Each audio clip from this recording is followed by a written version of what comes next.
Bismillahirrahmanirrahim. Assalamualaikum warahmatullahi wabarakatuh. Pada kesempatan kali ini kita akan mencoba membahas latihan soal STS Kimia Gasal kelas 10 untuk kurikulum Merdeka. Soal-soalnya disertai soal model AKM dan soal model UTBK. Langsung saja kita masuk ke soal-soal yang akan dibahas dikeluarkan di STS nanti. Untuk yang pertama, kita akan membahas masalah pembagian zat atau materi. Kita diberikan 5 data, diminta untuk mencari zat tunggal atau murni. Nah, zat tunggal atau murni itu terdiri dari 2, yaitu unsur dan senyawa. Maka kita harus mencari dari 5 data itu termasuk mana saja yang termasuk unsur dan senyawa. Kalau tembaga murni itu termasuk unsur.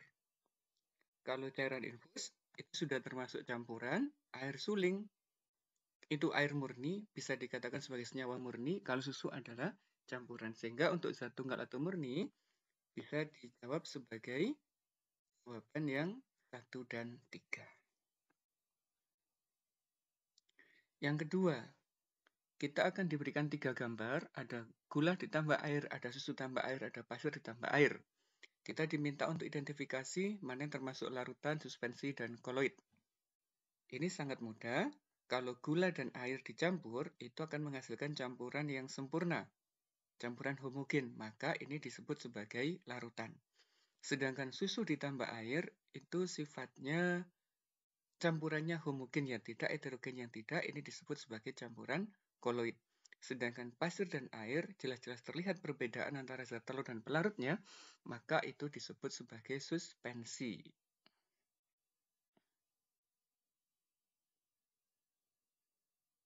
Selanjutnya, kita akan dikenalkan gambaran mikroskopik terhadap senyawa atau unsur, simbol-simbolnya begitu. Untuk 5 gambar itu kita diminta mencari yang unsur diatomik. Nah, cirinya unsur itu adalah gambarnya masih sama. Misalkan ini ya, ini sama, bulatannya 1-1 dikenal sebagai unsur monoatomik. Kalau ini bulatannya 2-2, gandengan, bentuknya sama, warnanya sama, berarti termasuk unsur diatomik. Kalau gambar ketiga, ini ada campuran unsur-unsur dengan warna yang berbeda-beda. Kalau semacam ini, tergolong senyawa. Ini juga sama, ada 2 atom merah dan abu-abu berikatan atau bergandengan, ini juga termasuk senyawa, ini juga senyawa karena ada putih dan hitam yang bergabung. Sehingga untuk unsur diatomik itu adalah nomor 2. Ini unsur monoatomik, ini senyawa, ini senyawa, ini senyawa. Soal selanjutnya. Kita diberikan 4 gambar, kemudian diminta untuk menentukan kebenaran dari pernyataan yang diberikan. Kalau kita lihat di gambar pertama ini kan ada kelompok atom gitu ya, tapi warna sama, ini dikenal sebagai unsur poliatomik. Kalau yang kedua ini ada unsur yang lingkaran, kemudian ini senyawa, maka disebut sebagai campuran unsur dan senyawa. Kalau ini hanya senyawa saja, kalau ini adalah campuran, ini senyawa yang pertama, senyawa kedua, maka termasuk campuran senyawa. Yang pernyataan A, unsur monoatomik ditunjukkan oleh gambar nomor 1. Berarti salah ya, karena ini adalah unsur poliatomik. Campuran unsur senyawa nomor 2, benar ya tadi. Senyawa ditunjukkan oleh gambar nomor 3, benar. Campuran senyawa-senyawa gambar nomor 4, ini juga benar. Nah, itu kita lihatnya. Langsung ini untuk soal kelanjutannya. Masuk di bagian kimia hijau ini sebenarnya ya, kita diminta untuk memahami dampak-dampak dari pemakaian zat kimia dan sebagainya. Khusus untuk soal ini yang dibahas adalah mengenai waktu daur ulang sampah. Mulai dari gelas styrofoam, tali pancing, hingga pada karton, yang masing-masing memiliki masa urai yang berbeda-beda. Ada yang bulan, ada yang tahun, bahkan sampai ratusan tahun. Kalau kita lihat, mana pernyataan yang benar? Apakah sampah alami mudah terurai? Nah, kita bisa lihat contoh sampah alami adalah di sini sisa buah, cukup hanya 2 bulan. Dibandingkan dengan yang sampah buatan, misalkan ada kaleng, ini butuh puluhan tahun. Maka benar, bahwa sampah alami itu lebih mudah terurai. Terus kalau semua jenis plastik memiliki masa urai yang sama, ini berbeda. Misalkan apa? Yang contoh plastik ini, botol plastik, ada yang 450 tahun. Ada yang kantong plastik, ada yang 10-20 tahun. Jadi tergantung jenis bahan plastik yang digunakan. Kalau karton susu itu ini 3 bulan. Kalau kertas karton biasa 1-3 tahun, maka salah ya. Botol kaca kurang dari tali pancing. Botol kaca itu kita tidak bisa menghitung waktunya karena dia termasuk senyawa dengan ikatan yang sangat kuat dan sulit untuk terurai. Kalau tali pancing masih bisa diidentifikasi sampai 600 tahun. Masa urai popok bekas adalah yang paling lama. Tidak ya. Untuk popok bekas di sini 450 tahun. Yang paling lama ya botol kaca karena sampai sekarang belum bisa dihitung. Maka yang paling tepat adalah yang A. Ini lanjutan lagi, juga masih berhubungan dengan kimia hijau penanganan limbah. Ada infografis, kemudian kita disuruh menentukan pernyataan yang benar berdasarkan grafik itu atau infografis itu. Kalau di sini yang dipelajari kan kecenderungan membakar sampah untuk masyarakat perkotaan dan pedesaan ini. Perkotaan warna biru, yang pedesaan warna orange. Kalau secara umum, perilaku warga yang ada di kota, baik dalam membuang sampah dan sebagainya, itu cenderung lebih rendah dibandingkan yang warga pedesaan. Misalkan ini ya, untuk dibuang ke sungai, lebih besar yang pedesaan. Yang ditimbun, karena punya lahan luas, juga banyak yang ditimbun. Kalau yang dibuang sembarangan juga masih banyak yang di desa, karena mungkin belum ada tempat pembuangan sampah sementara maupun akhir gitu. Mana pernyataan yang benar? Pembakaran sampah di pedesaan kurang dari perkotaan. Salah ya, karena di pedesaan yang dibakar adalah 73%, sedangkan kalau di perkotaan hanya 31%. Berarti yang A salah. Pembakaran plastik sebagai pemicu kanker. Nah, ini jawabannya yang paling benar. Karena saat sampah plastik dibakar, itu akan membebaskan senyawa dioksin yang akan ikut terbang bersama udara. Kalau terhirup, ini bisa menyebabkan kanker. Warga kota lebih memilih menimbun sampah, salah ya tadi ya. Sampah yang dibakar kurang dari sampah yang diolah. Lebih besar ya ternyata yang dibakar ya. Di desa semuanya juga sama. Warga kota lebih suka membuang sampah ke selokan. Salah ya, lebih banyak yang warga desa. Maka yang paling tepat jawabannya adalah yang B. Pembakaran sampah plastik itu sebagai pemicu kanker. Ini adalah soal model baru, soal model UTBK. Anak-anak akan diberikan 2 pernyataan, kemudian disuruh mencari ada hubungannya atau tidak, kemudian mana penyebab, mana yang akibat. Misalkan yang soal ini, air dan alkohol dapat dipisahkan dengan cara destilasi. Nah, pada saat kita membahas bab pemisahan campuran, air dan alkohol itu memang bisa dibedakan, bisa dipisahkan. Alkohol dan air memiliki titik didih yang berbeda. Air itu mendidihnya suhu 100, kalau alkohol sekitar 78. Apabila ada perbedaan titik didih, pemisahan yang paling tepat yang dilakukan adalah menggunakan destilasi, karena prinsipnya adalah perbedaan titik didihnya. Terus, berarti yang pernyataan pertama ini benar.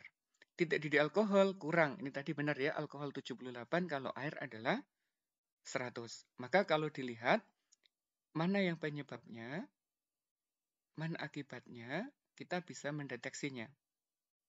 Dapat dipisahkan. Titik didih ini adalah penyebabnya, ini adalah akibatnya. Karena perbedaan titik didih itulah, maka dia bisa dipisahkan dengan destilasi. Maka pernyataannya yang benar adalah 2 sebagai penyebab, yang 1 adalah akibat. Lanjutannya, ini berhubungan dengan kimia hijau lagi. Warga Kota Malang yang tinggal di bantaran sungai rawan terkena diare. Jumlah popok bayi yang dibuang di sungai sangat banyak. Ini jelas ya. Ini akibat Kalau ini adalah sebabnya. Maka jawabannya yang tepat adalah yang B juga. Tinggal dianalisis saja. Mana yang penyebab, mana yang akibat. Nah, ini materi yang terbaru, terakhir yang kita pelajari, yaitu mengenai perubahan zat, perubahan materi. Ada dua macam, ada perubahan fisika, ada perubahan kimia. Kalau perubahan fisika itu tidak disertai dengan perubahan struktur dan sifat zat, tapi kalau perubahan kimia disertai dengan perubahan struktur dan sifat zat. Misalkan ini, kalau air dididihkan, sifatnya masih sama air. Cuma hanya berubah wujud aja dari cair menjadi gas, maka ini termasuk perubahan fisik. Tapi kalau cuka ketemu dengan soda kue, ini bereaksi secara kimia bisa menghasilkan gas karbon dioksida. Strukturnya berbeda, sifatnya berbeda, maka perubahan kimia. Kalau hanya gula di dalam air, itu pelarutan, maka ini juga perubahan fisika. Terus kalau ada telur digoreng atau dimasak, ini ada perubahan struktur dari proteinnya. Yang awalnya ikatannya normal, ikatan kimianya terkena panas. Ada beberapa ikatan kimia yang putus, ada perubahan struktur, maka termasuk perubahan kimia. Dan yang ini adalah melting ice itu hanya perubahan wujud aja. Maka yang perubahan kimia adalah 2 dan 4. Maaf, kunci jawabannya salah, harusnya adalah yang C, yaitu 2 dan 4. Ini juga diminta menjelaskan perbedaan perubahannya. Kalau gambar pertama itu kita hanya menyobek-nyobek kertas, tidak ada perubahan sifat dan struktur, ini termasuk perubahan fisika. Tapi kalau yang kedua ini ada pembakaran, kertasnya jadi karbon, itu termasuk perubahan kimia.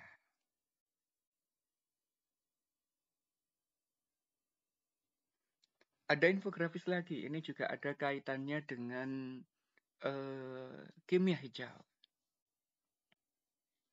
Ini adalah proses pembentukan hujan asam. Hujan asam itu adalah hujan yang pH-nya kurang dari 7 akibat adanya senyawa-senyawa terlarut di air hujan yang menyebabkan sifat pH-nya turun.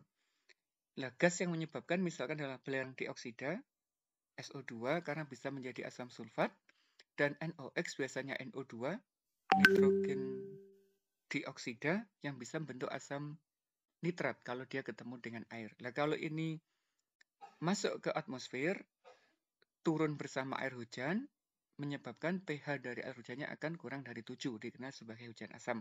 Nah, sumbernya itu bisa dari pembakaran, bisa juga dari alami. Kalau ini yang buatan manusia ya, dari pabrik dan sebagainya, dari kendaraan itu bisa. Nah, ini kalau alami misalkan dari gunung meletus dan sebagainya. Nah, kalau kita lihat, SOx adalah gas yang dihasilkan dari reaksi pembakaran. Jelas ya, SOx itu biasanya dari minyak bumi, dari batu bara, atau apa yang dibakar, itu bisa menghasilkan gas SO2 dan sebagai pemicu terjadinya hujan asam. Maka yang A ini adalah pernyataannya benar. Hujan asam terjadi akibat ulah manusia saja? Ternyata tidak, karena ada juga yang alami, misalkan gunung meletus. Hujan asam terbentuk saat partikulat gas pencemar larut dalam air hujan. Ini benar ya, tadi sudah disampaikan bahwa apabila dari gas NOx atau SO2 ini naik ke atmosfer ketemu air hujan, maka dia bisa membentuk air dengan pH kurang dari 7. Kalau turun sebagai hujan, dikenal sebagai hujan asam. Hujan asam pH-nya kurang dari 7. Nah, dampaknya malah merusak tanaman, bukan membantu pertumbuhan tanaman. Maka yang benar adalah A dan C. Nah, begitu. Dicari 2 ya, pernyataan yang benar. Ini tipe AKM soalnya.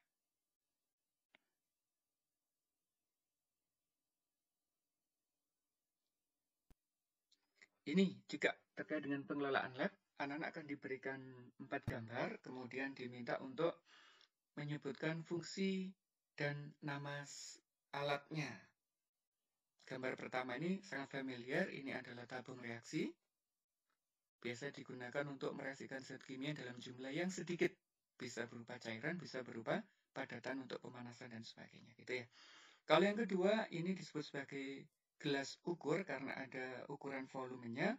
biasanya digunakan untuk mengukur volume zat cair. Ini variatif banget volumenya, ada yang 5 mili sampai yang 500 mili juga ada. Nah, kalau yang ini adalah beker glass atau gelas kimia. Untuk mencampur zat, memanaskan zat, dan sebagainya. Ini banyak sekali kegunaannya. Dan yang keempat, ini disebut sebagai pipet. Untuk mengambil atau memindahkan zat cair dengan jumlah yang sedikit. Biasanya konversinya kalau 20 tetes itu sama dengan 1 mili. Kalau ininya masih bagus.